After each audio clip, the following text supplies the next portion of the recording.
So this guy really, really hates the government. Now the guy's name is Tim, and Tim, he's about 23 when this story starts, and he's living in Michigan. And as I said, Tim, he's the kind of guy who really loves guns, but he really hates the government.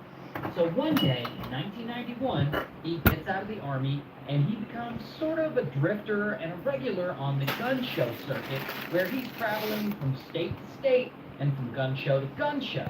And there he sells military supplies and ammo and sometimes guns and stuff like that. But that's not the only thing he does. He also rants and complains about the government to anyone who will listen. He passes out far-right extremist pamphlets and anti-government flyers, and he is die-hard about this. In fact, this is all he does. He doesn't have a regular job or anything like that. He sleeps in his car or on friends' couches, and he travels to gun shows and sells things and preaches this extremism to people. And about a year goes by, and then in 1992, something crazy happens. Some federal agents in Idaho get into a shootout with a guy, and they kill some members of the guy's family in the standoff. And this pisses Tim off. And he thinks the government was in the wrong. The next year, in 1993, the feds seize a religious compound in Waco, Texas. And they get into a shootout with the people of the compound, and the place ends up burning down, and a bunch of people unfortunately die. And this pisses Tim off even more, and he becomes convinced that both of these incidents prove that the government is willing to murder its own citizens, and he is not about to let this slide. No. So he decides to get revenge and blow up a federal building with a bunch of people in it. Because he believes that once he does that, this will start a political revolution. That all of these concerned citizens will see how right he is and they'll join his cause. So in 1994, he gets to work on this plan, and he starts building explosives. Now, during this time, he's sort of staying on and off with his friend in Kansas, this guy, Terry Nichols. And so Tim and Terry Nichols, they start experimenting with different types of explosives in remote fields and on back roads, blowing up buckets and barrels and just other types of containers. Then, that same year, the federal government pisses Tim off again, because Congress passes a ban on certain types of assault weapons, and President Clinton signs it into law. And Tim loses his mind over this. He sees this as confirmation that the government is going to come and take his guns away, and he is not about to let that happen. And so this motivates him to move on to the next phase of his plan, choosing a target to bomb. So he starts traveling through the region, looking for the perfect building to blow up. He drives through Kansas City, Little Rock, Dallas, but at some point on his journey, he lands in Oklahoma City. And there, he comes across the Alfred P. Murrah building. And he thinks that this What's up, Lacey? A bunch of government agencies work out of there. What's like up, the Bobby? ATF and the Department of Transportation. The Secret Service even has a field office out of there. Haha, you So subbed. I'm this just place watching some has other a videos. lot of federal Just hanging out workers. tonight, man. Perfect for him. Kind It's of also fucking around this exhausted. time Gotta go that back he to work settles tomorrow, on so. the type of bomb he's going to do. But I didn't want to go a day without An streaming. truck bomb, Thanks for which subbing, is man. just fertilizer and some other stuff put into barrels and lined up in the back of a moving truck to create this big bomb. So he starts buying up a bunch of fertilizer and storing it in various locations until he's got enough. And as he's getting the supplies he needs, Terry Nichols is helping him steal dynamite and stuff. So now it's 1995, and Tim is finally ready to put his full plan into motion. And so he rents a moving truck, and he and Terry Nichols load all the stuff in it, and then they mix a bunch of stuff together, and they make the bombs. Here's the thing, though. These two guys, they think they are revolutionaries. But Terry Nichols, he ends up backing out. I mean, he hates the federal government just like Tim. But at the end of it all, he just can't bring himself to murder that many people. Plus, he doesn't want to get caught. Now, he doesn't try to stop Tim from pulling off this attack or anything, like he doesn't report him to the police. He just doesn't want to commit the crime himself. So then, Tim gets in the moving truck, and he drives from Kansas down to Oklahoma, and he parks in Ponca City. What's up, Marab TV? Early the next morning, he drives this truck all the way to Oklahoma City, to the Alfred P. Murrah Federal Building, and he parks it out front. Then he lights the fuse that's supposed to set off the bomb, and he calmly walks away. And he walks like 7 to 8 blocks toward a getaway car that he had parked. And suddenly, kaboom! The moving truck explodes. And this explosion is so big that it can be felt for miles. I mean, it immediately shatters windows across a 20-block radius, and dark smoke fills the area, and everyone feels the ground shake, and they're like, what was that? And the Murrah building, Tim's target, collapses almost instantly. Floors pancake downward onto one another, and this leaves a large void where offices had once been. And about 600 people, mostly civilian federal workers, are working in the building that day, and a lot of them are trapped under the rubble. And the worst part, I remember is that when the this happened. building This shit was also fucked up. has a daycare for the federal workers' kids. I was And a it has kid. a little over 20 kids in it, and a lot of them are trapped too. So emergency service workers show up, and there's a whole rescue mission, and they're pulling people out of the rubble one by one, and they rescue a lot of them, but unfortunately, this bomb ends up killing 168 people, including 19 kids. Meanwhile, Tim makes it to his getaway car, and he gets in real calm, and he drives away. And he merges onto the highway, and he blends in with the rest of traffic, and no one suspects he did anything wrong. I mean, everyone is too focused on the chaos of the bombing right now. So he keeps driving north, and about an hour and 20 minutes pass. And suddenly, whoo, he sees flashing blue lights behind him. He's being pulled over. Excuse This me. dumb motherfucker is not only driving above the speed limit, but his getaway car doesn't have a license. So this highway patrolman pulls him over and This he makes him dumb get out of the car. motherfucker. And the two men, they're standing in between both their cars, and the officer notices that he's got a bulge in his jacket. So he asks him if he's got a weapon. And Tim actually says he does. So the officer detains him, and he searches him, and he finds that he has a gun on him. And so, bam, the officer arrests him. Here's his mugshot. Meanwhile, back in Oklahoma Oh, the City, part where he goes, police "This and the dumb feds, they're motherfucker." investigating the bomb site, and they find a blown-up axle of the moving truck Tim used. And it's still got the vehicle identification number on it, and this is a truck that Tim had rented. So they talk to the clerk at the rental agency, and they're able to get a composite sketch of the guy who rented the truck, aka Tim. And from this sketch, they're able to identify Tim, who, by sheer coincidence, police already had in their custody because he was driving a car without a license plate like a dumbass. And so Like a Tim is at dumbass. the courthouse about to be released, but of course now they're not gonna release him, and they throw him back in jail. And eventually he goes to trial over the bombing, and he's found guilty, and he's sentenced to death. While Terry Oh, Nichols shit. actually turns himself in. And even though he had backed out of the plan, he still gets life in prison. Damn. Alright, what do you guys want to do today? Just hanging out with me. Want to watch more YouTube videos? Another story about that? Want to watch another Ray Williams Johnston story? So this guy really I mean, this guy hates does the tell a gun. good story. Now, the guy's name is Tim, and Tim, he's about 23 when this story starts, and he's living in Michigan. Let's see.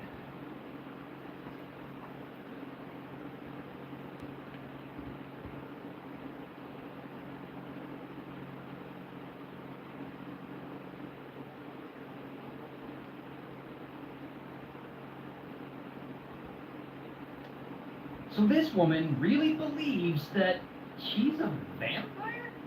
Now, the woman's name is Manuela, and Manuela is around 21 when this story starts, and she's living in Germany, and Homegirl is extremely into goth culture, like the black boots and the heavy metal. She even worships Satan, and she does like rituals, and she sleeps in graveyards, and like all sorts of weird stuff. But she's also got a big problem. She's actually kind of lonely. But one Aw. day, in the year 2000, all that changes. Because she's reading a heavy metal magazine. Because of course she is. And in it, she sees a personal ad. And the ad says, "Vampire seeks princess of darkness who hates everybody and everything." And I guess she thinks this is pretty romantic. And she's like, well, this vampire guy seems fine. And so she reaches out and she contacts the guy who posted it. The guy who posted the ad is this guy, Daniel. Daniel, he's around 25, and he's just like Manuela. He's into all that goth and Satan worshiping shit. He's even into blood drinking rituals. Ooh. So eventually, Manuela and Daniel meet up in real life, and the chemistry is off the charts. It's a match made in hell. And so they decide to officially start dating. And they feel like they're perfect for one another. They go to Satan worshiping parties together, they do blood drinking rituals together, they take vacations to England and Scotland, and rather than stay in a hotel, they just like sleep in graveyards. Here's a picture of the two of them in real life if you want to see what they look like. They seem very pleasant. And not long after they start dating, they decide to take the next step and move in together.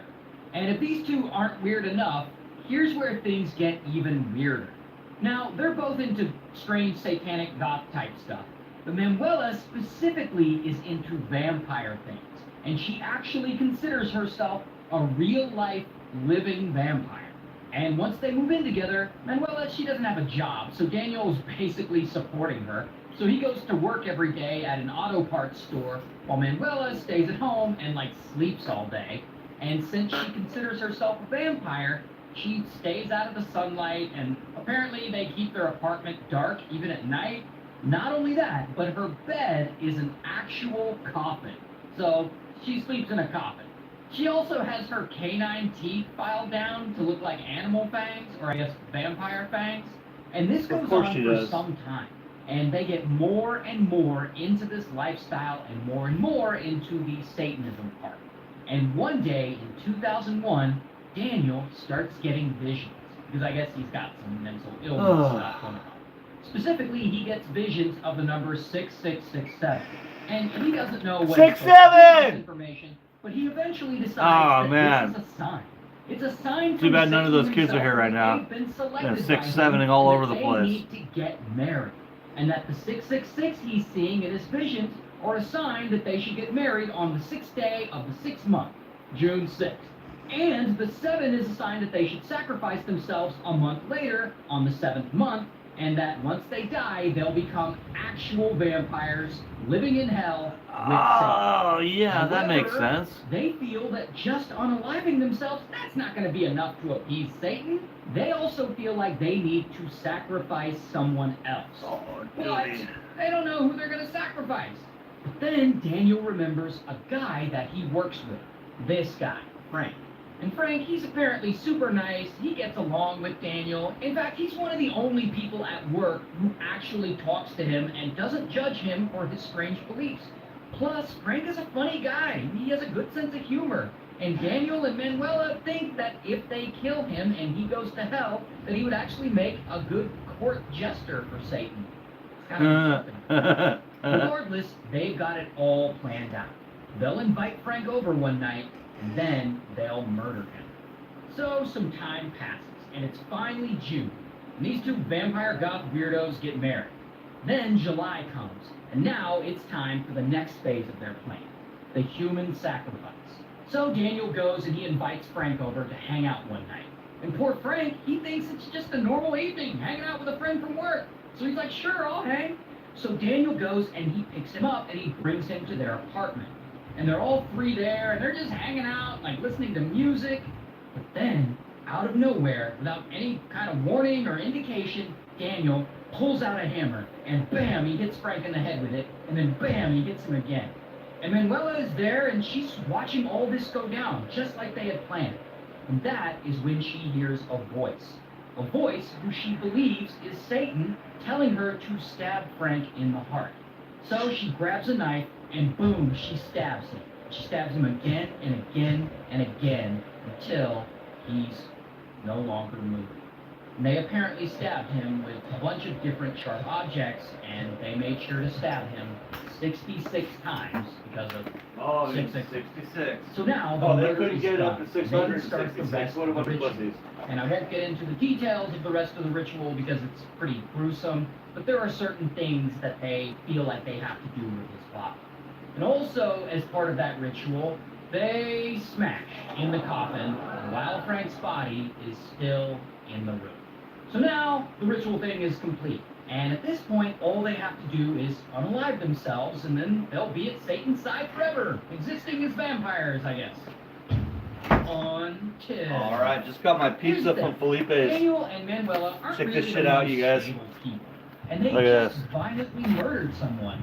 And it turns out that Oh, it's actually yeah. not to process mentally. I know, you And so, can't really how they're see supposed to unalive themselves? This is just how too much is under for there them. from the camera, So but they start to panic, and they there's a abandon whole the lot of next meat step under in that the cheese. ritual. So now they're not going to unalive Good themselves. shit.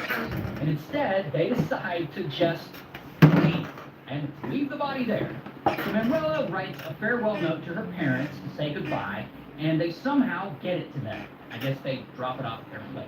And from there, they go on the run. And they drive all over Germany, crisscrossing the whole country, living out of their car, trying not to attract too much attention. Meanwhile, Manuela's parents find her goodbye note, and they read it, and it basically says something like, "I am not meant for this world," or something, and they think it's a suicide note. So they freak out, and they call police to go over to her apartment and do a welfare check on her, because they think she's in there hurting herself.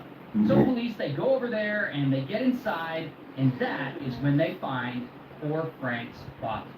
And police immediately think, oh shit, they killed this guy. They think they're probably out there actively looking for more victims to kill.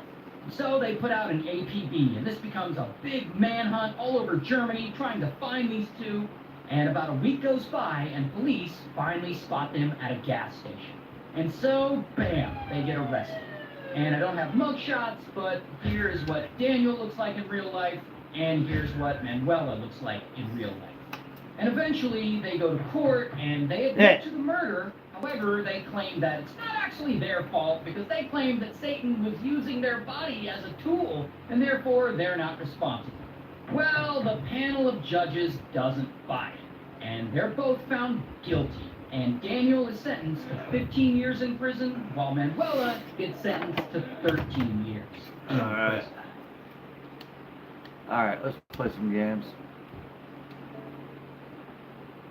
See, I was playing Red Dead earlier, replaying this game, the remastered version.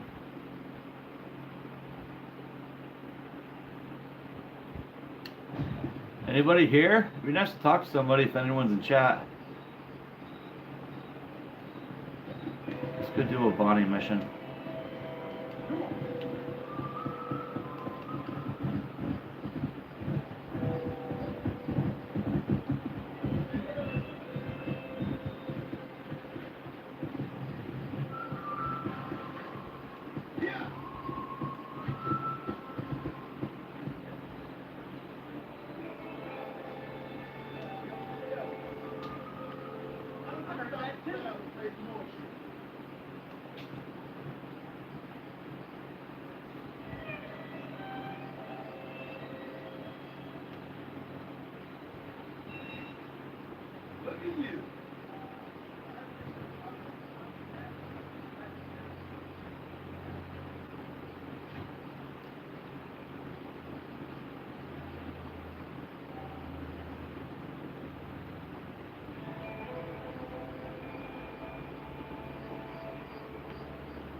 I'm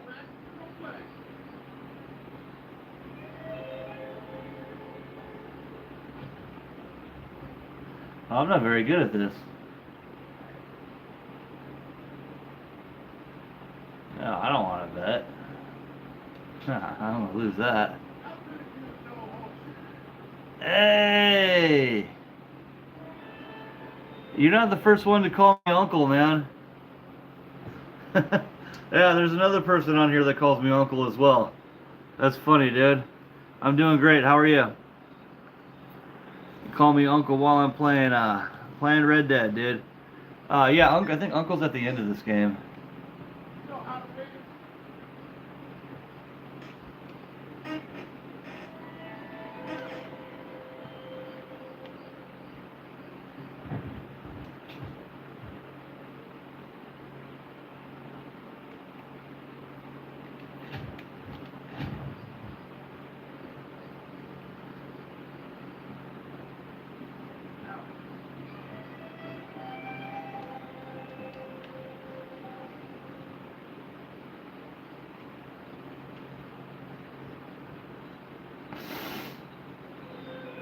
I'm doing alright. How are you doing, Raw Mad Dog? Raw War Mad Dog?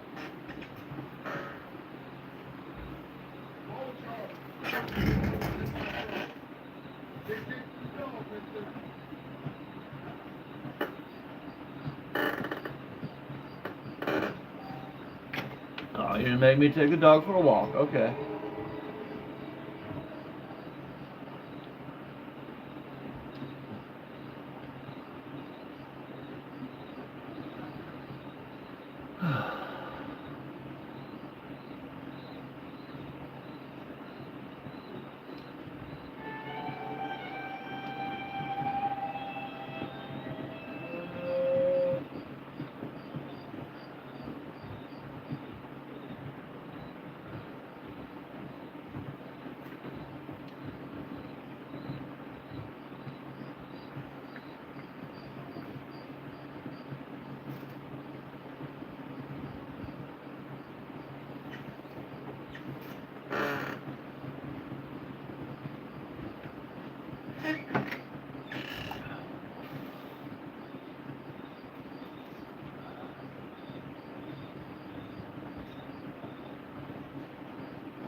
Oh, what am I supposed to do right now, man?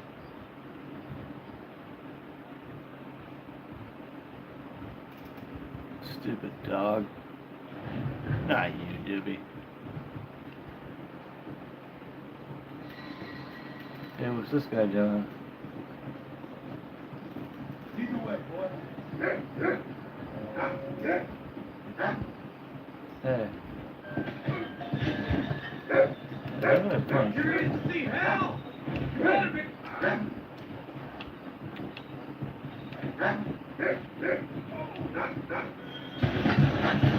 Son of a bitch.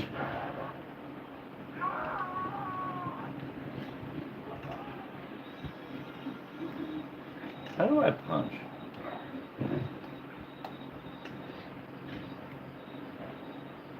Huh.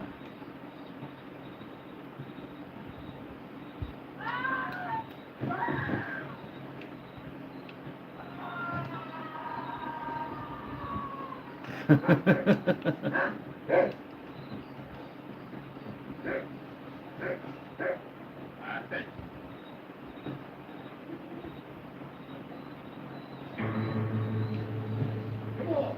Easy now.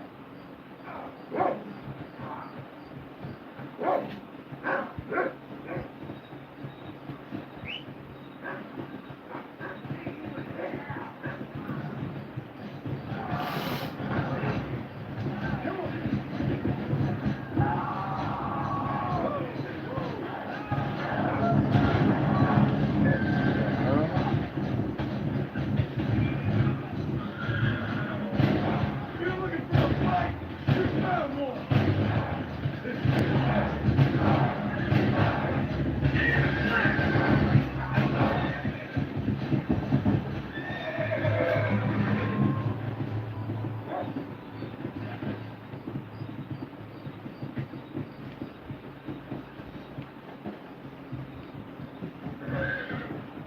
What have you got for me? Sorry, mister. What are they doing?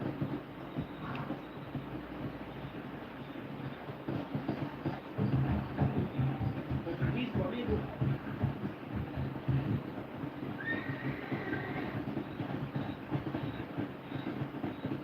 Who the fuck do they think they are coming through here like that? Oni, what's up, dude? I haven't seen you in a minute, man. Just doing some outlaw shit right now. How are you doing?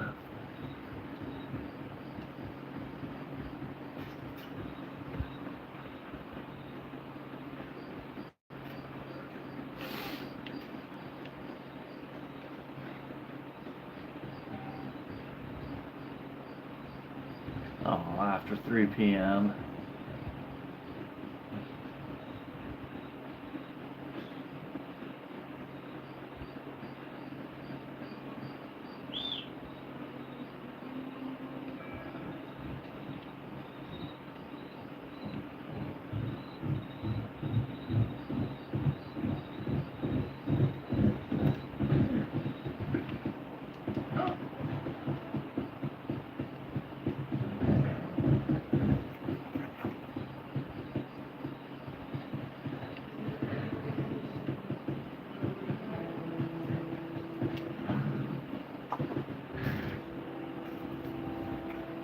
Cool, man. Me as well.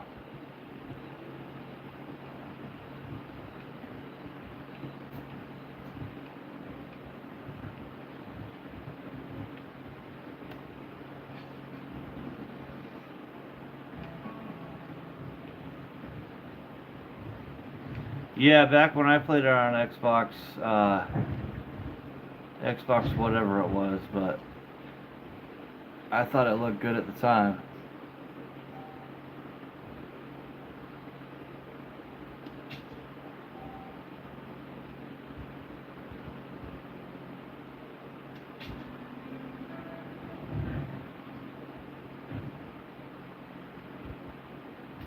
Yeah, this is the Xbox One or the new Xbox Series whatever version. They gave me a free upgrade, so I figured might as well play it. Definitely been enjoying it so far.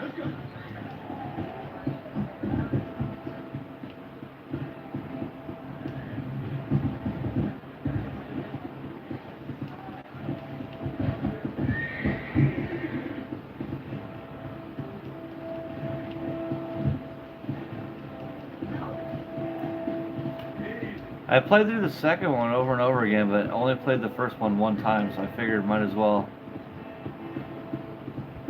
I don't think Bonnie appreciates me riding my horse in her front yard like that. Sorry, Miss McFarlane.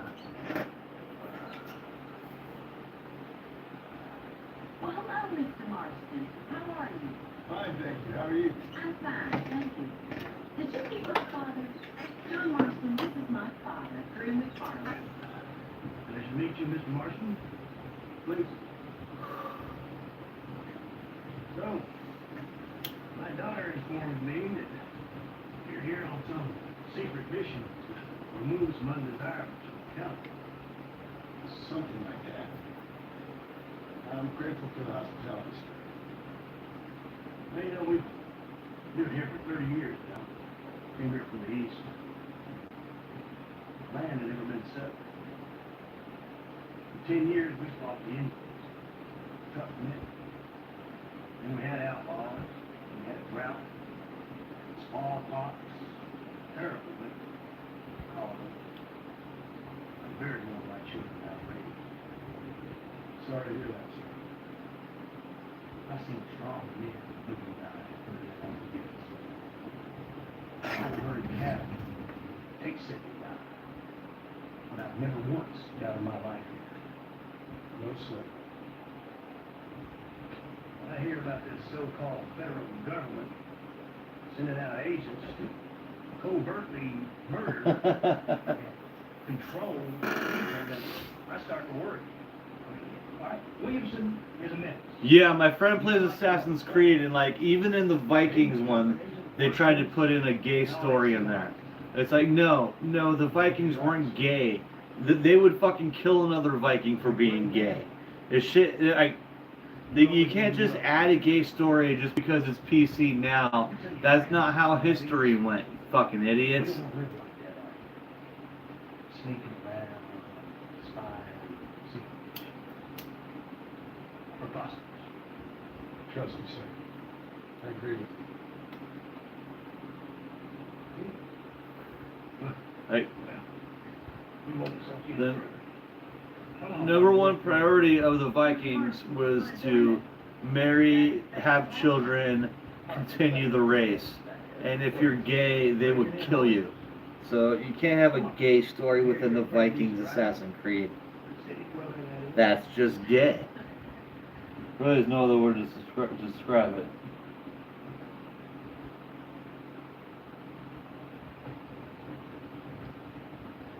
Well, you can talk about it with me, but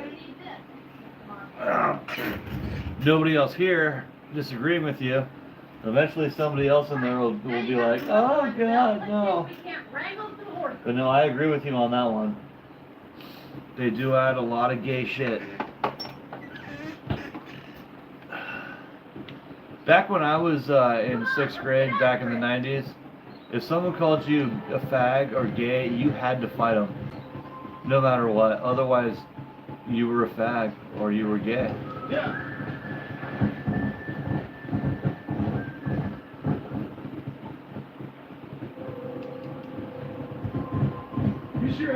Okay, I got a great story for you, Oni. Since it's just me and you here, dude. Okay, so me and my friend Travis are out in front of his house playing. Here, I'll fucking turn the camera on me for this one, then. Alright. So me and my friend Travis are outside of his house skating. We're in like junior high, freshman year, something like that. So we're skating in front of his house. And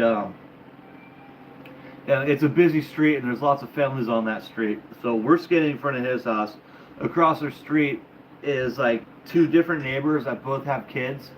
And they're all playing in the front yard, so there's like two different families worth of kids in the front yard. So there's like 5 or 6 kids in the front yard, and there's a parent like out there like watering his lawn.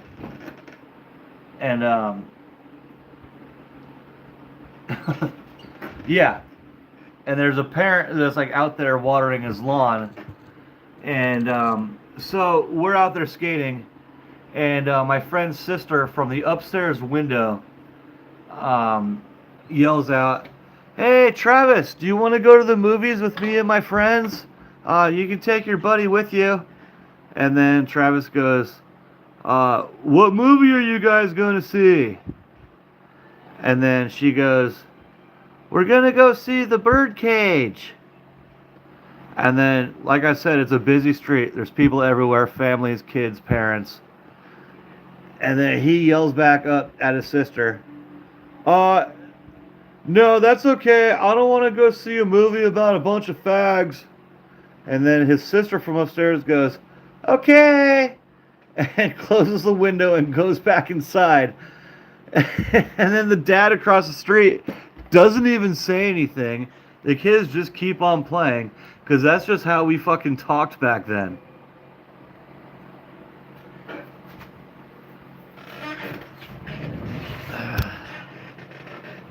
Yeah, I was just playing this guitar earlier.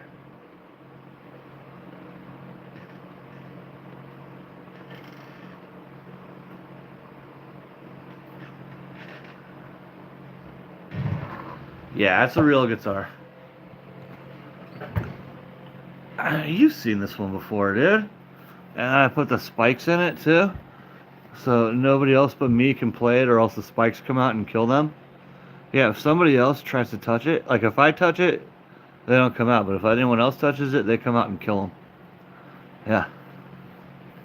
This guitar is encoded with my DNA.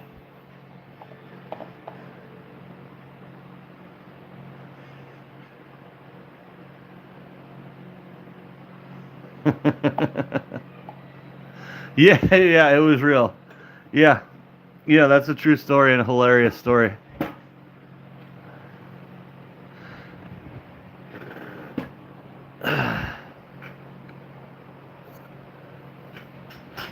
That's funny.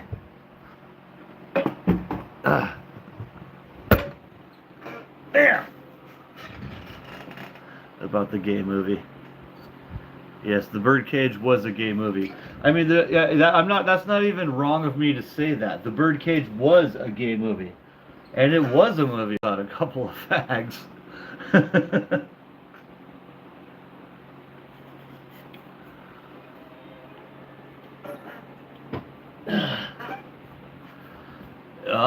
I mean, look up the premise of it, and yeah, it's about two guys that are gay whose daughter's boyfriend's coming to visit, and they gotta pretend they're not gay. So yeah, that's a gay movie.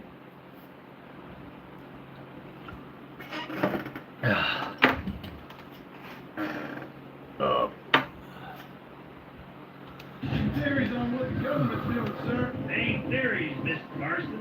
I saw the telegram Marshall got from Blackwater. They ain't exactly a state secret, essential. Well, is he wrong? I saw those men from the train. The government can go to hell if you ask me. Oh, Some shit. bitches will steal a coin off the dead man's eye. Mr. Marston! He's right. Now, I don't know much about politics, Please, Paul, can we just enjoy but I the know ride? we're only as free as they say we are. Power's like a freak. The more you have, the more you want. There are few men who can handle it. There's certain things in this country a woman could do much better, if you ask me. I ain't gonna argue with that, Mr. McFarland.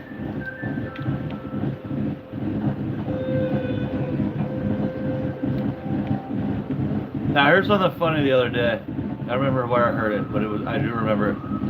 It said there's two approaches Let's get after him. Come on. two approaches to arguing with a woman, and neither one of them work. Come on, don't be afraid, little asshole.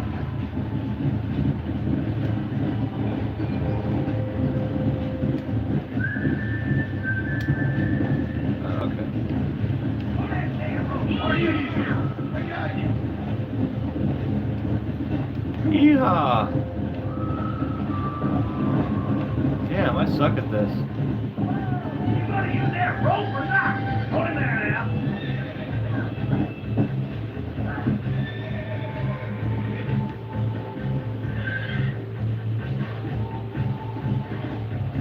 Hold him tight for me. See it, boy.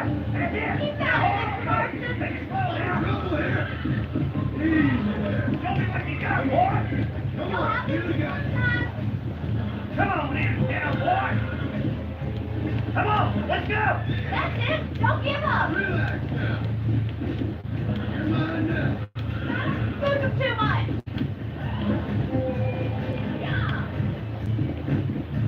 Whoa. You're doing Relax fine. now. Good work. I'm impressed, Marston.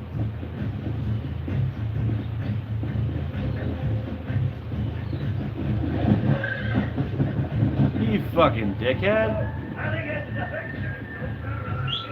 I bet this will back to the ranch. See you later.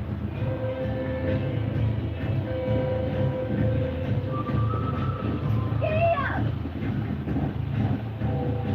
Come on then. Let's see. Wait, hang on, let me read that.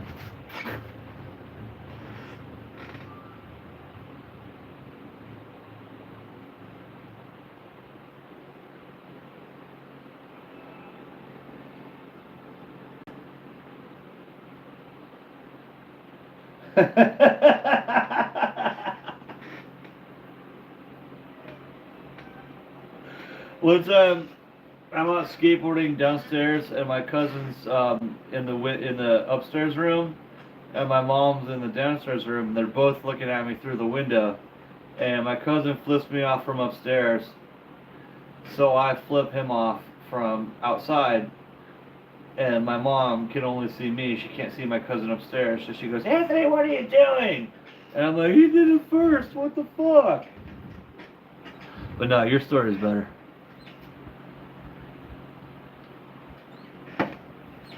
Get another one. Let's go. We haven't gone all day.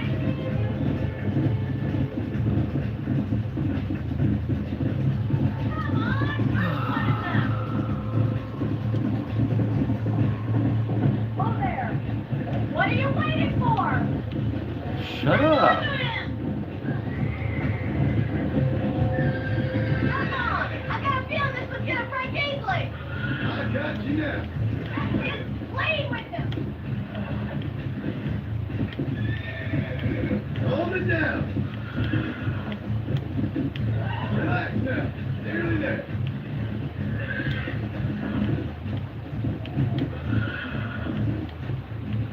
It's all right.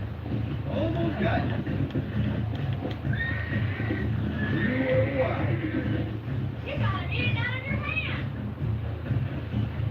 Nice work. I think that'll do it for today. Let's get back to the ranch.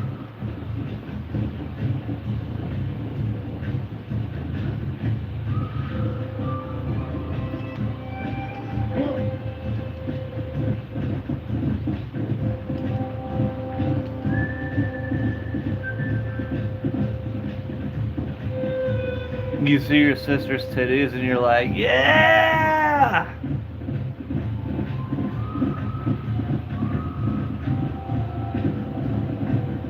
Hell yeah, dude.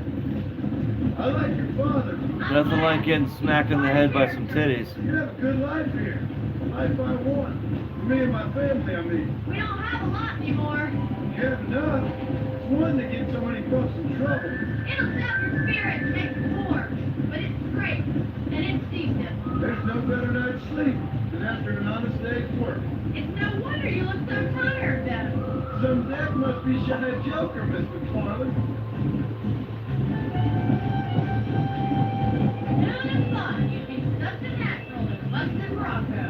That was fun. Well done, Mr. Marston. These are fine horses. Hey, Bonnie, Amos was saying horses been spotted somewhere outside of Armadillo. Let's go, Mr. Marston. What do we do with those horses?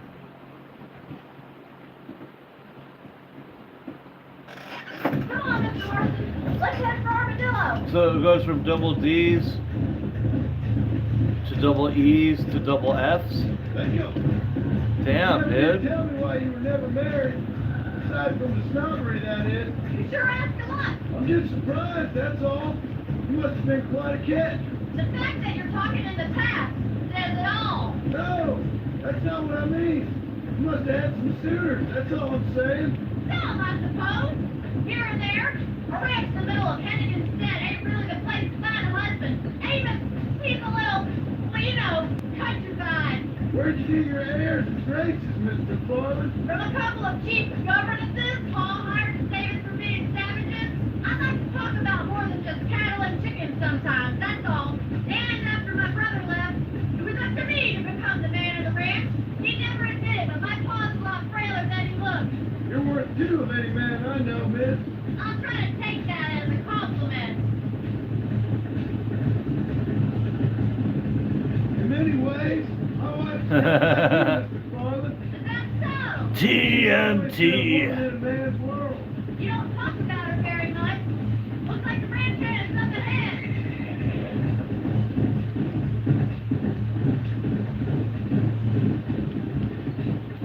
Yeah.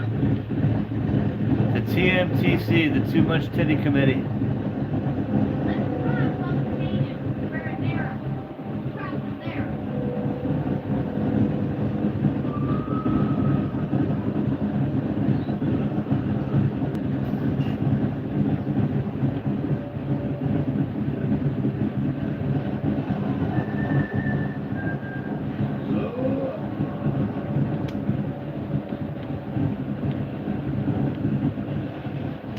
Stay with the horses.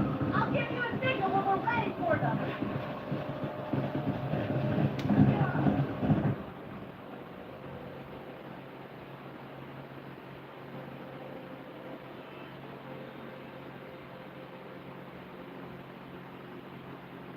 Yeah, one of my favorite things to say to my boss is I go, my back hurts, and then I go, from carrying your fucking ass all morning. My back hurts. Why's your back hurts? From fucking carrying you all day. My back hurts. Why's your back hurt? From carrying this whole fucking department.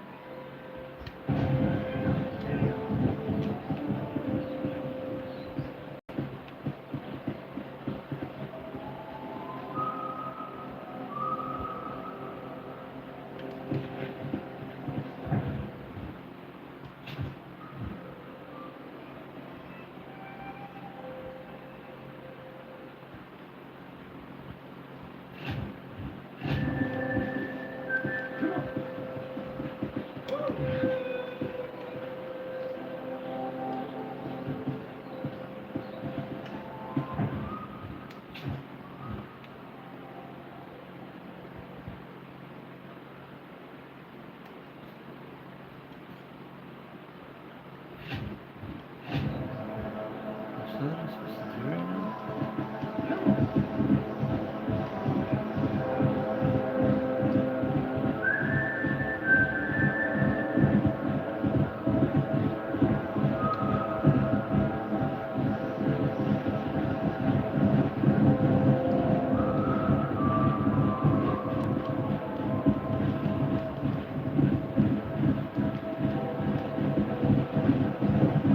Whoa there.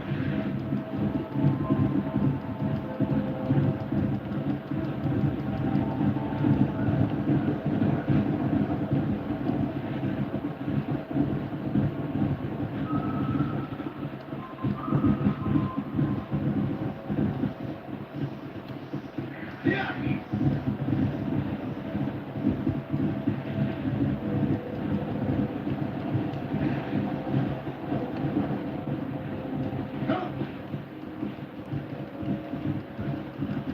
Oh, you fucking idiots, no.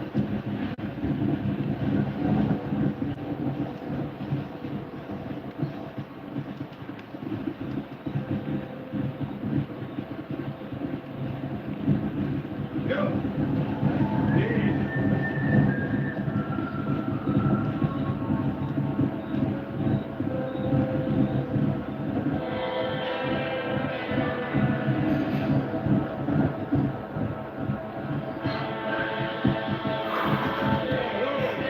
All right.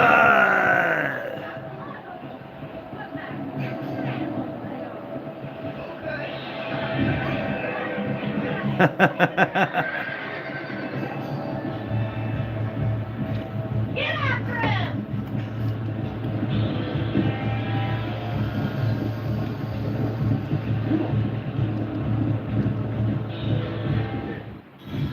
The hell? Oh no, the stallion escaped. Get that stallion.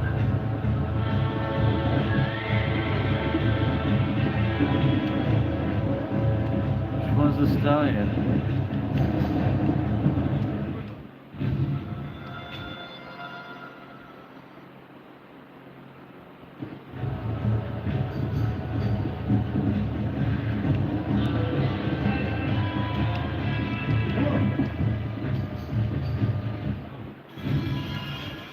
I don't know which one the stallion is, bro.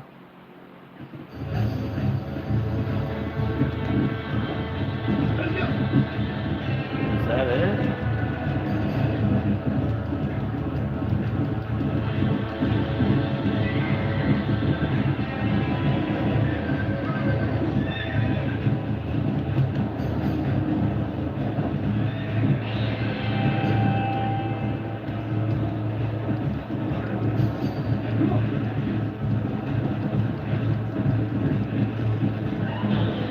Get out of the way! What the?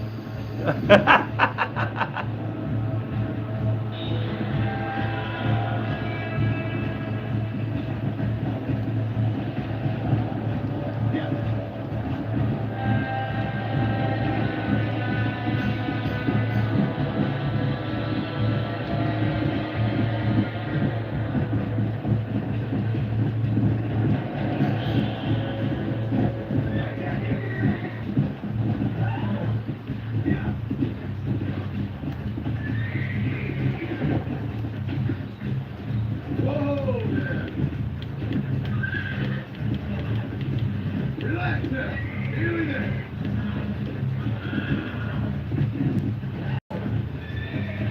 Easy there. Come on, baby. Calm down.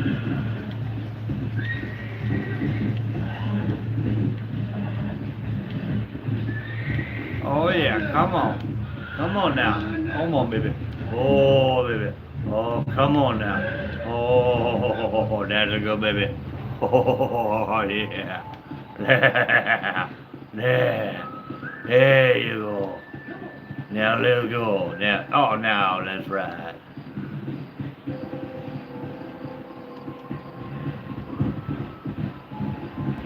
Dude, stop pushing me, you my other horse.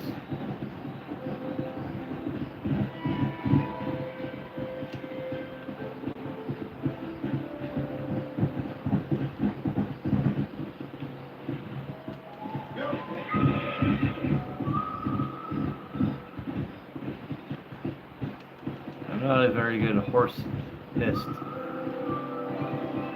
Horsiest.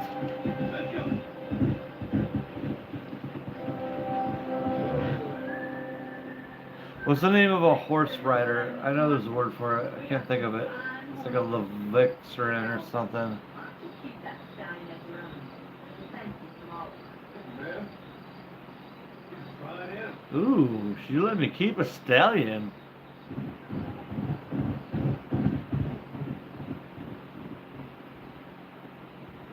Oh, snap. Oni, that was fucking hilarious, dude.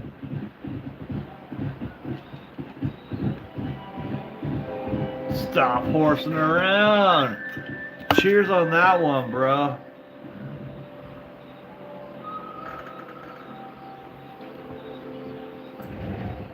That is fucking clever, man.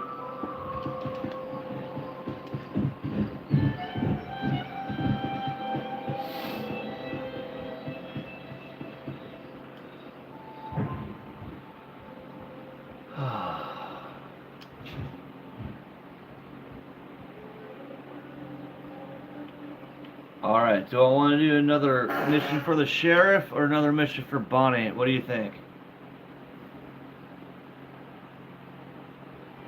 W or B? Stop horsing around. That shit's funny.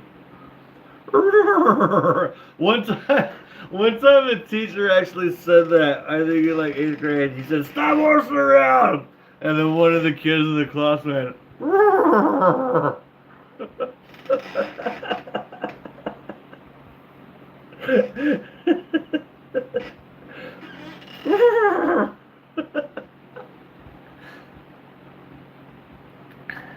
Hey, Francine Silva Garcia's here. What's up?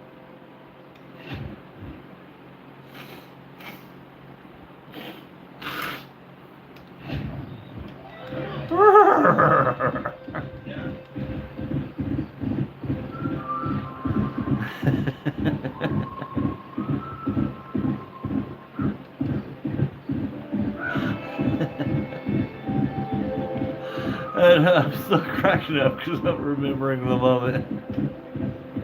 God damn it, stop horsing around! And he did it good too. It was better than that.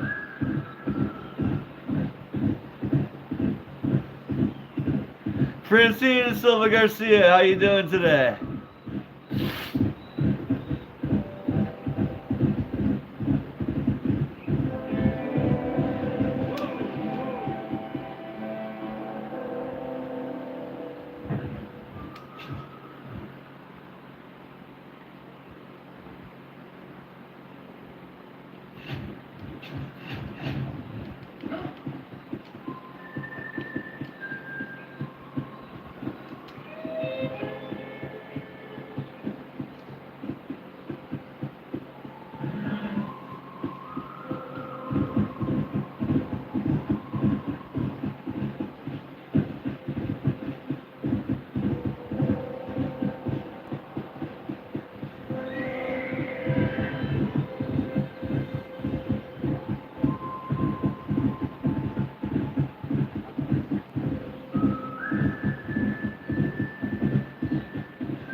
Oh, this is Red Dead Redemption, Miss Francini de Silva Garcia. Red Dead Redemption, the first one. But it's the remastered one, so they made it look better for the new Xbox. So yes, Francini de Silva Garcia, this game is Red Dead Redemption. Red Dead Redemption Part 1. And yes, I really do like the graphics on this. The graphics on Part 2 are even better, but I never played Shadow of the Colossus, unfortunately.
Alright, I got 2 horses now. Hell yeah.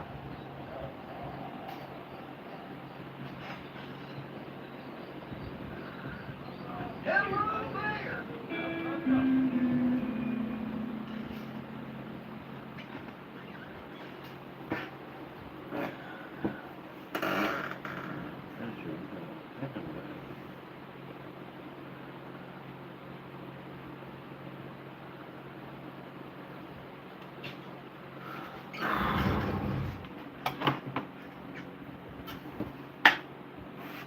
Hey! What's up, bro?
Well, thank you, Anus, but it's the bird I want. He's an anus. All over the valley and beyond. The weather is coming in real fast. So what do you suggest, Anus? We leave the bird out Amos. scattered by the storm and ourselves up here to die without a life fueling? Now, hell no, man. If the men get caught out in that storm, they're gonna die. And if we lose our bird, we'll all die. Man. Doesn't sound like we're left with much of a choice there. Come on, Amos. Let up your men. Yeah, come on, anus.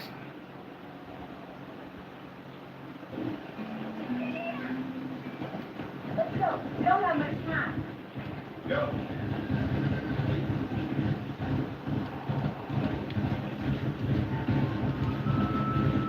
That sky don't look good.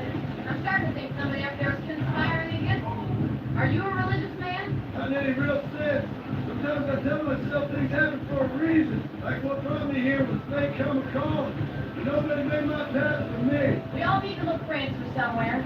Some in big old books, others in big old bottles of whiskey. Believing in some kind of divine purpose ain't gonna give me my wife and kid back. Pass it to an arm, Mr. McFarland. There ain't no changing that. Faith is a luxury I can't afford. We have 2 herds out grazing in different pastures. We'll need to merge them and bring them all back.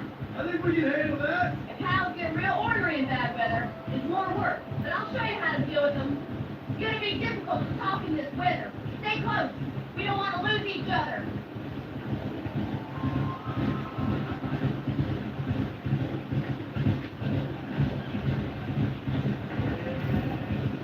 Look out!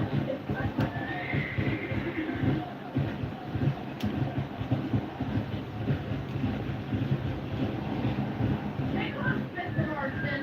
Hey. Drive them over to the pasture by the old oak tree. We'll merge them with the other herd there. Hurry! Yeah. Move that herd. I never had a PlayStation. I was always an Xbox or a Nintendo guy.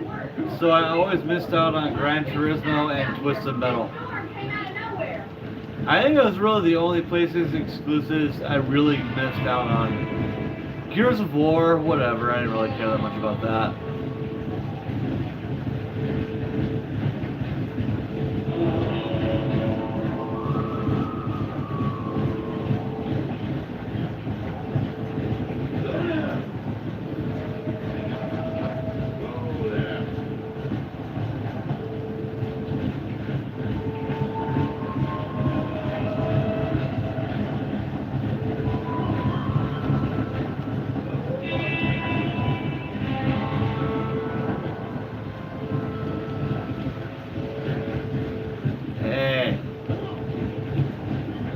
stupid cow ass is back where you're supposed to go.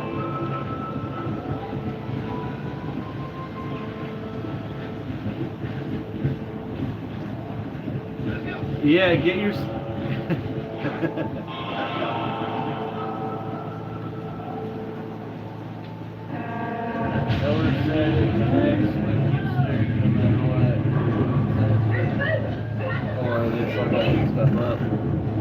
Oh yeah, that's your shit, dude. You're gonna buy it and fix it. Hell yeah, dude.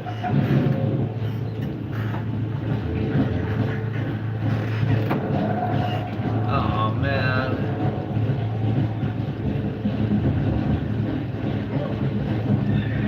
Stupid Hurst. Oh, I forgot. I gotta watch my horse stamina.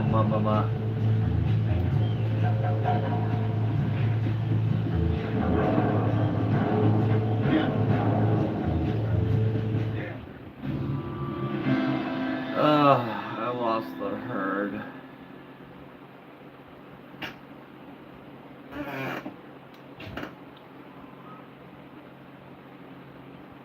Do something. They're heading for the cliff. They're headed for the... I didn't hear that the first time. They're headed for the cliff!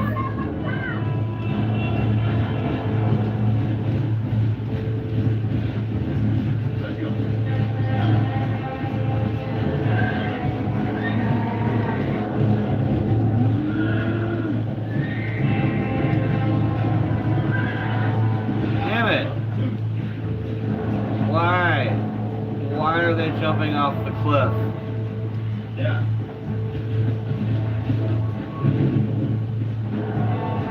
Cows, don't jump off the cliff. I don't know why we have to tell that to you.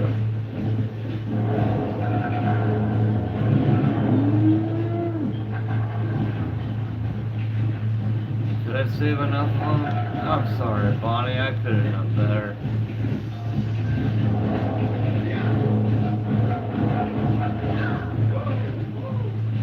Those are some fucking dumb cows. I wish my girlfriend would do that.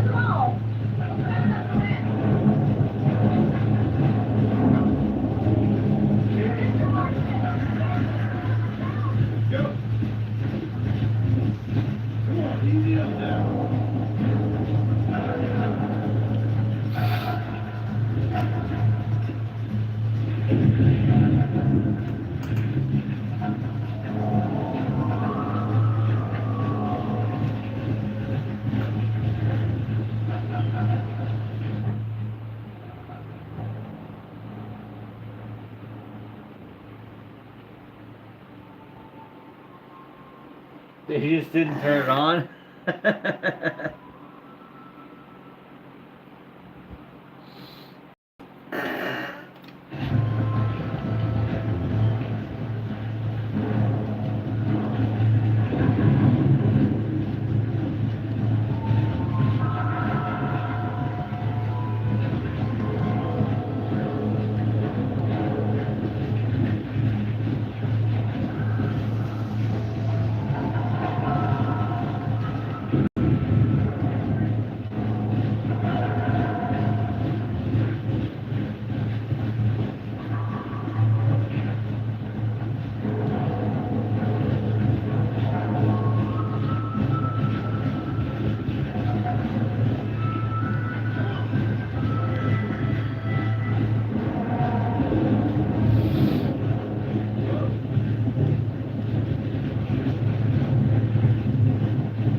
Alright, let's watch a music video or something.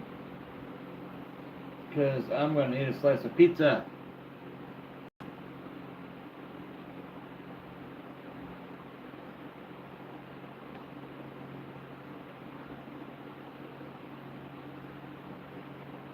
So it's hard to sell.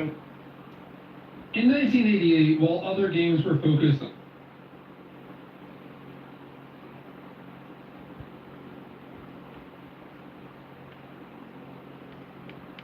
Alright, let's watch this. You remember this In game, Noni? 1988, while other games were focused on martial arts or military prowess, Sega went Check out my ancient pizza. and delivered a mythological epic defined by massive character sprites, bizarre Check out my designs, pizza. and digitized voice samples that would go on to become legendary.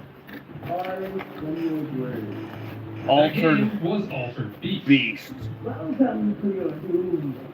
Today we are back with another episode of Arcade Economy, and on this show we take a look at old arcade classics to determine just how much they cost to beat at the time of their release. In our last episode we entered a dystopian future to fight for cash and toasters in the twin-stick chaos of Smash TV. Today we're answering Zeus's call for Sega's that slice. side-scrolling classic, Oh yeah, Altered dude. Beast. Now, real Oh, quick, before yeah. I get started, I just want to let everyone know that I am doing another giveaway, and this time I'm giving away a Commodore 64 Mini Black Edition. Shout out to Play Out Americas for sending me this, and I did do a recent unboxing of this, so if you'd like to see that, you can check the description in this video to view. Now, to enter to win, all you need to do is be subscribed, head on over to my Discord server, and go into the giveaways channel. I hope to see you over there, and good luck to Oni, everyone take a who bite, is quick. entering. Was Altered Beast the Ow. worthy of the gods, or was it just a stiff, slow-moving quarter trap? Damn, Give me your dude. money before Leave your a little first for me. transformation. As always, that's what we're here to find it.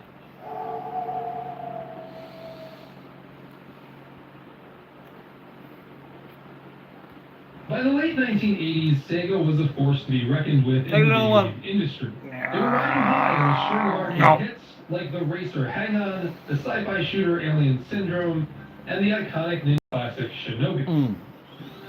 But Sega had bigger ambitions than just ruling the arcade floor. They were eyeing up a piece of the home console market, and at the time were unaware that their newest game would help them break through with their next system.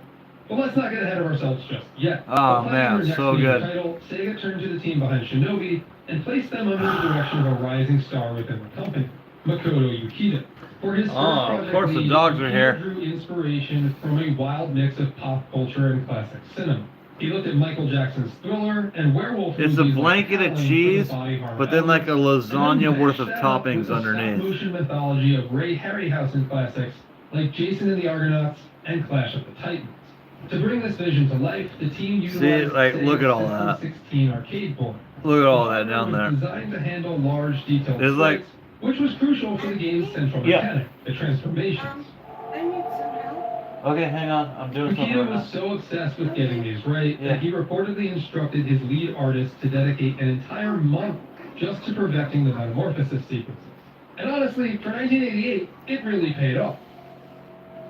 Some of Yukita's ambitious vision was ultimately hampered by business realities, though. He had heavily pushed for the arcade cabinet to feature pressure-sensitive buttons, which would have allowed for varied attack strengths and deeper combos based on how hard the player pressed. Unfortunately, Sega couldn't secure a deal with the patent holder in time, and the plan was scrapped along with a significant amount of combat depth. Altered Beast released in arcades in June of 1988 and would go on to be much more popular in North America and Europe than it was in Japan. Sega recognized this Western popularity and decided to capitalize on it. They were preparing to launch their new revolutionary 16-bit home console, the Mega Drive in Europe, and the Genesis in North America. And they needed a title to demonstrate the system's raw power right out of the box. Sega seized the opportunity, making the decision to include a port of Altered Beast as the system's pack-in game. It held that position for years, serving as the first taste of next-gen power, until a certain blue hedgehog eventually sped onto the scene to take its place. Now, as for the Genesis port itself, it served as a near-arcade perfect translation. The home version actually surpassed the arcade original in one aspect, featuring gorgeous, multi-tiered parallax scrolling in its backgrounds, something that was strangely absent from the arcade version. Sega would also go on to create a number of home computer ports, but these wouldn't even come close to the Genesis version, and honestly, aren't really worth talking about. They're also kind of a chore to play. There were a couple of 8-bit console ports too, including a Master System version, which was basically expected since Sega would port almost all of their games to their old system. Surprisingly, a Famicom version was released in Japan. That's Japan's name for the NES, for those of you who are unaware. The version, which Oh, is don't worry, I probably mean why only it are made its aware way to what the Western Famicom is. audiences. When it came to sequels, Altered Beast wouldn't get another entry into its franchise until 2002 with the release of Altered Beast Guardian of the Realms on the Game Boy Advance. It received mixed reviews, with critics critiquing its very long levels of Yeah, there is abilities. a shitload of cheese on this motherfucker. In 2005, Altered Beast got a reboot on the PS2, which was also... If you know what a Famicom is, don't worry, dude. He knows what a Due to Famicom said is. reception, the game never made its way to North America. The game also But it's had got the nothing to cheese do and the with the original pepperoni, the arcade, sausage, olives, and featured a mushrooms. completely But new it's all story. buried underneath the Instead of blanket being of the empowered by cheese, Zeus, as you now call you're it. just a guy Very who got accurately. experimented on and has the power to transform into different beasts. At the time of this video's release, this would be the last entry in the Altered Beast franchise. Speaking of the story, the arcade version features a classic tale of mythology and takes place in ancient Greece. Neph, the ruler of the underworld, has kidnapped the goddess Athena, and her father, Zeus, is naturally pretty pissed off about it. But rather than handling it himself, the king of the gods decides to outsource. Respecting the bravery of the Roman centurions, Zeus chooses one who fell in battle and commands them to... No way, dude.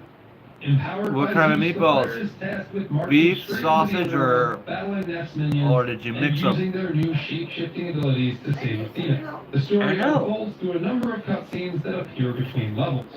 There is With a what? final twist in the end credits, though. Turns out the entire game wasn't a What do you need help mythological with? epic at all. It was just a movie or play or something like that. Or at least that's up for debate.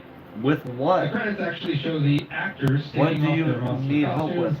and drinking beers during their rap party. Makoto Yukita has stated that he views making video games similar to the way movies are made, and that is why he included this in the game's final credits. Altered Beast is a 2D side-scrolling beat-em-up with some light platforming and can be played with up to 2 players. Players can jump, punch, and kick. Using the directional arrows with these buttons also allows for things like higher jumps, jump punches, jump kicks, and crouched attacks. Upon defeating white 2-headed wolves, players can pick up spirit ball power-ups, which will increase the player's strength and size. Obtaining 3 of these power-ups will alter your physical Hell yeah, appearance and dude. attributes, Beat some transforming balls you up. into a humanoid beast. When in your beast form, players become completely I know. overpowered with much faster movement and stronger attacks. You'll also be granted with a projectile attack. There's a pretty large enemy variety throughout the game, with more than 15 enemies excluding bosses. These enemies range from zombies to mythical creatures and will change depending upon which level you're on. Side note, the Cockatrice enemy would return a year later in Golden Axe as a rideable mount, proving that bad guys can change too if you give them a chance. There are 5 different levels throughout the game, and on each you will transform into a different beast with different attacks. The first level is the Graveyard, where you will be turned into a werewolf. The werewolf has a straight projectile and can thrust him forward. Level 2 is the Cave, and in this level you'll turn into a dragon and will be able to fly effortlessly throughout the level. In this form, you can fire what appears to be electrical blasts and perform a radio blast when enemies get too close. Level 3 takes place in the underground cavern, where you'll turn into Cool, a man. bear. What'd you This do is with your usually meatballs? my Did you favorite just like beast. eat them, The just like bear's them by projectile themselves? is Or you a put them in a short-range spaghetti, or did you weapon make a made sandwich? from stone. Like a His meatball dash attack sandwich? sees him rolling into a ball, which I wasn't even sure was doing I know anything. you do, but what do you Level need 4 help is with? the Netherworld Fortress, and sees you turning into a jacked tiger. Your tiger ability You won't tell me gives what you a need help with. zigzag You just keep projectile saying you and a need help vertical over and over thrust again. attack. This beast felt the most OP for me, and was Help a me lot with of fun what? to use. In the final stage, you'll go to the Netherworld Sanctum, and your spirit beast is the Gold Werewolf, which is basically the same as the regular werewolf, just Help you stronger. what, I Valerie? have to say that I You do keep saying you think that need the help over gameplay and over again, but mechanics you of don't tell me Altered what Beast you need help aged with. pretty poorly. Who knows how different of a game this would have been had we got the pressure-sensitive buttons that you could have wanted. Some things that I did notice was that it was really hard to dodge enemies at certain times, especially after they had laid that initial Doing hit on what? them. There were a few times while playing that I did find myself getting a little frustrated. I found myself being locked into a combo and unable to get out of it. Just really hard to move around to dodge enemies at certain times. Really, there's Help only you one boss in what? the game, and that's Neff. But he'll take on multiple different forms at the end of each level as you chase him across the Netherworld. What do you want His help first form is doing? Agar, an ogre-like monster that is primarily made up of mud and rotting corpses. He'll throw an endless amount of heads at you, so I just tried to wait for an opening in the pattern and hit him with my projectiles. His second form is Octeyes, and honestly, he's probably the easiest boss in the game. He'll throw very slow-moving eyes at you. I don't know what you want I just help with. stayed in place and spammed my projectile. When the eyes got too close, I used my shock to take care of him. Next I don't know, third form what do is you want help Moldy with? Snail, and he's probably one of the hardest bosses in the game. He'll throw fireballs and a barrage of swirling green orbs at you that I found a little hard to avoid. It didn't help that I think the weakest beast, the bear, is your transformation in this boss level. I tried to get up close to him and use my petrifying breath on him. Crocodile Worm is the fourth form, and the key to beating this form is patience. He'll fire a row of projectiles at different heights. Just make sure you duck under them and wait if they get too low. He'll also send out smaller dragons that will hurt you if you run into them, so it's best to avoid. I found it best to get right up underneath him and hit him with my upward thrust attack. Hell yeah, hit him with the upper thrust attack. A giant rhinoceros. He's easily the hardest boss in the game, and I struggled to avoid him. I did notice a little bit of input reading during this boss fight. He can also knock you down from your thrust mid-air, which seems kind of cheap, and if you put distance between him, he'll relentlessly charge at you. I didn't Wait a realize this minute, until wait a after I minute, beat him, wait a but the key minute, to Oni. avoiding him is to jump and then How do use your you thrust take to a fly bread, over. piece of bread I and did turn my it second into playthrough of the toast? game and found Is that by kind of jump and some kind of thrust magic hitting him, spell? He is much You easier just- to defeat. You just... Because once bread becomes toast, And now to it answer can the never question again everyone's become been bread. waiting for, how much did I spend to beat he just Beast? turns it For these into games, toast. I play them on their default settings and set up a No, timer to increase nothing. every He time I just hit looks the at it and he goes, "Bread, For Altered you Beast, are now That toast." meant 25-cent plays on medium difficulty. and Oh, three oh, times. he. At the end of the game, I only spent a total I thought you of like cast a $3 magic or spell 12 on it or plays. something. Now back in 1988, $3 would feel like spending $8.26 today. Now this game was a little on the shorter side. It took me only 24 minutes and 27 seconds to beat, which factors out to approximately 12 Yes. cents per minute. The bosses in this game are relatively easy, with the exception of the final boss, Very much Vader. so. I don't know what you want help with, Valerie. You keep asking for help, but you don't tell me what it I is. spent 25 cents on Moldy Snail and 50 cents on Van Vader, bringing my boss total to only 75 cents. And now it's Well, time to then the bust out the answer is predatory no. game scale to determine just how predatory Altered Beast was in stealing your money. Overall spend was really low on this one, but there were a few things I noticed that may bump up the score a little bit. While very minimal, I did notice some really input need help. reading during the final boss. That being said, What I do you don't need think help that there with? is any unavoidable damage or any super cheap shots or gotcha moments throughout the game. For punitive game mechanics, yeah, the controls No. can be a little rough. Your character is really No, slow I'm moving not and gonna help you sluggish, with especially stuff. before turning into your beast character. And as Because I don't mentioned know what you're before, talking about. It's really hard to dodge enemies once you take initial damage from them. When looking at other beat 'em ups that released around this time, I do think this one is lower on the gameplay scale. Comparing it to games like Double Dragon, Final Fight, Splatterhouse, and Golden Axe, I think that this is easily below those. Of the games I've looked at from this era, I think the only thing that this kind of surpasses would be Superman. The continue system is pretty normal. If you No. die, it doesn't send you back to the beginning of the level or make you start the game over again or anything like that. As long as you have the bankroll, you can continue to roll on through the game. Where this game really shines is in its variety of beast characters that you get to transform into, and the feeling of being overpowered as you take on all of these enemies. But really, that's only half the game. The other half of the game, you're spent in your puny human form. The way that I view Altered Beast is that this game needed to walk so that games like Golden Axe could run, and that's another Makoto Yukita game, which I think is a much better game from What do you all want me to help you with? aspects. Sure, this game's cost was low, but it's also just a little dull. And for those reasons, I'm giving Altered Please Beast help me. a 4 out of 10 on the Predatory Game Scale. Never give up. Hey guys, two-player data is coming to Arcade Economy, and next time I'm playing through the Die Hard Arcade. I'm going to be playing with my streaming. Oh, I pal, remember Scott. that one. That If one you've was watched any of cool. our live streams, then you'll know that Scott and I tend to play No retro need. games You on this together. system, dude? You We gotta will get have this both one. single-player and two-player data for the next video, so be sure to come back for Die Hard Arcade. Arcade Economy is going to go way up because I'm playing. Oh, the TV just blew up. If you'd like to support Mastery Play, you can do so by becoming a patron on Patreon or a YouTube member. At the VIP viewer level, you'll get all of my videos early and I'm ad-free. asking you, Plus, what you'll do be you able want to help play with? games with Scott and I during our monthly community streams. I also just recently launched our monthly newsletter over on Patreon, which is completely free to everyone. Doing what? I've created a cover made out to look like an old video game Every magazine, time I help and you you can into your sign up as room, a free you just member come to back get out this here. in your inbox every month. So I don't know It's my what way you of want being help with. able to let you guys know of any updates and scheduled videos or live streams that are happening on the Help channel. doing You what? can also support us at the producer level and get your name shouted out in my videos, just like our Patreon producers, Paula Boone, Jake Weed, Tanner Trezza, and Pesnick. Please check out the links in my description for how you can support Mastery Play, sign up for our newsletter, or check out our producers' channels. But as always, just you watching these videos supports me a ton, so thank you so much. If you enjoyed my video, you know what to do. Big thumbs up, and hopefully you'll see me on my next video. Thank you for watching. Help what? What do you want help with? You want help? If you need help getting into your room, say you need help getting in your room. Don't I just need say. help. Okay. Well, yourself through the door. There it is.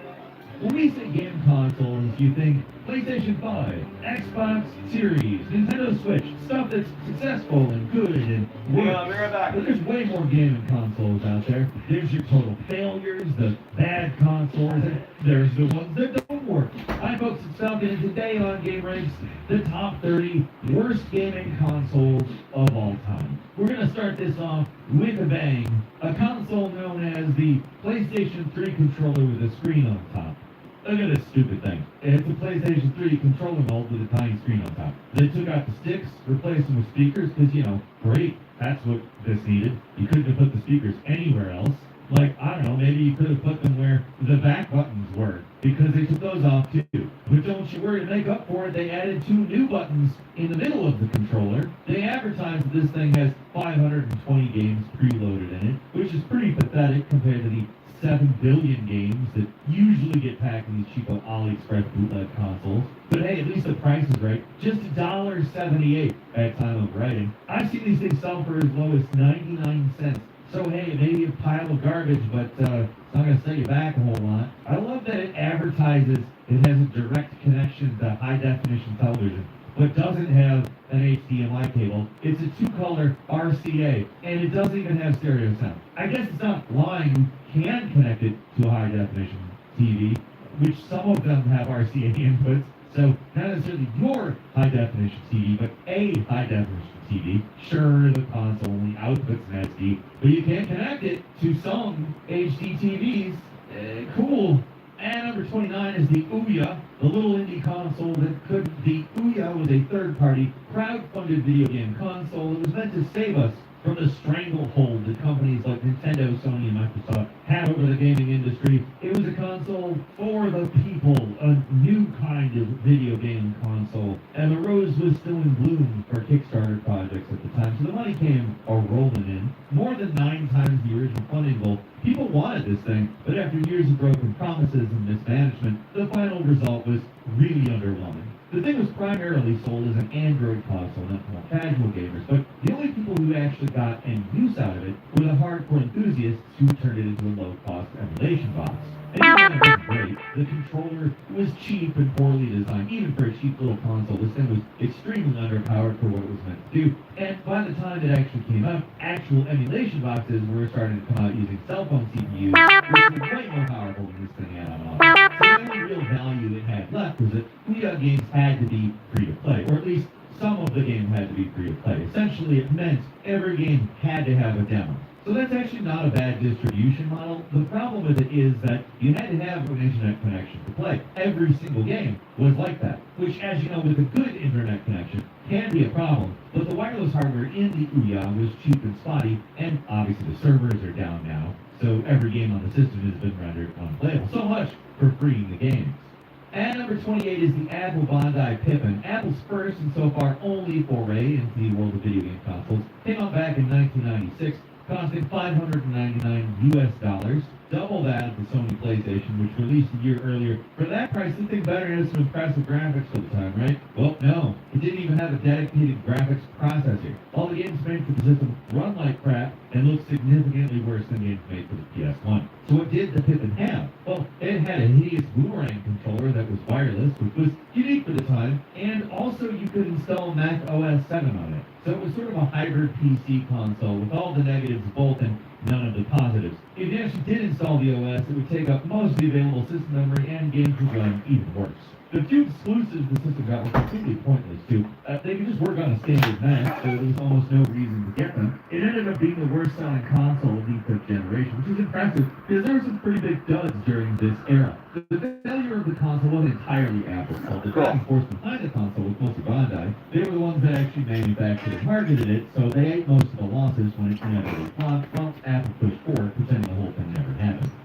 And number 27 is the Nintendo Virtual Boy, probably Nintendo's most high-profile flop. The Virtual Boy was meant to be their big follow-up to the success of the Game Boy. So instead of taking the super popular handheld, making a few improvements, and calling it a day, Nintendo decided to make this abomination that is only technically portable. I mean, you really can't. Dude, remember this fucking piece of shit? It has a terrible I remember playing it at Blockbuster. It gives you a searing headache using it for What's up, more than 5 D1? minutes. The display it put out was only red and black with a mixed parallax effect. And that was virtual reality, I guess. I mean, on some level, the red was kind of cool, but not the way that they used it because it just didn't work. It'd be cool as a I'm gonna have to get going. emulator, but not as this. I will say there were one or two. I mean, I could probably hang out like Wario another games 15, 20 on minutes, consoles, but legitimate I'm gonna have to good. get going But soon. everything else about it is just so horribly misjudged. Nintendo is usually on point with its controllers, but this one sucks. Like, it's Yeah, I remember they had them at Blockbuster, and we'd stand there and play them, like, on the counter, and they were like, hey, do you want a red one or buy one? We're like, no, dude, fuck It was that. really heavy, so it made your neck hurt. And if you use the included stand, then you awkwardly have to hunch over a table or something to see anything. This thing was such a piece of crap that not even a Nintendo brand could get people to buy it. It sold less than 1 million units and was discontinued in less than a year. And number 26 is the Game Gear Micro, otherwise known as that thing that destroys your eyes because you're straining so damn hard to use it. The console, the Game Gear Micro, was an absurd Japan-only series of tiny versions of the Game Gear. And when I say tiny, I mean extremely small. They're less than 4 centimeters tall. The screen is half it.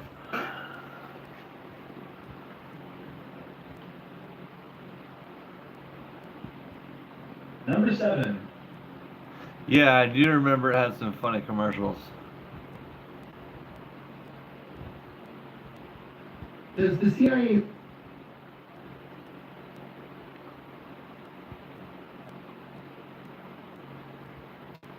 Yeah.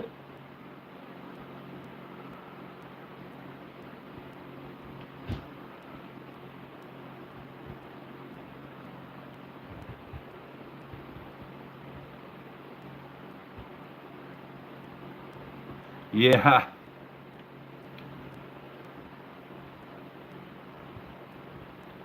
Oh, did you ever have a TurboGrafx 16? You probably got multiple TurboGrafx 16s. But I remember that was like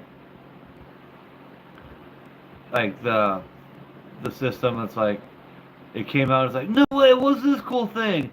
And then the new Nintendo and Sega came out, it's like, oh shit, yeah, well, what the fuck is that?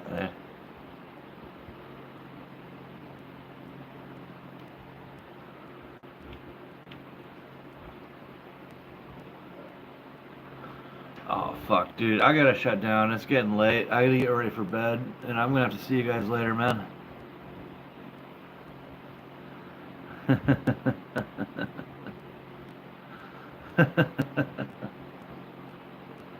Shit, yeah, dude. Bonk's adventure all the way, man. Alright. I'm gonna see you guys later. You guys are awesome. Thanks for hanging out, Oni. Everyone else, also thanks for being here. And I'll see you all in the next one. Alright, later, everybody. Yeah, goodbye to you as well, Oni.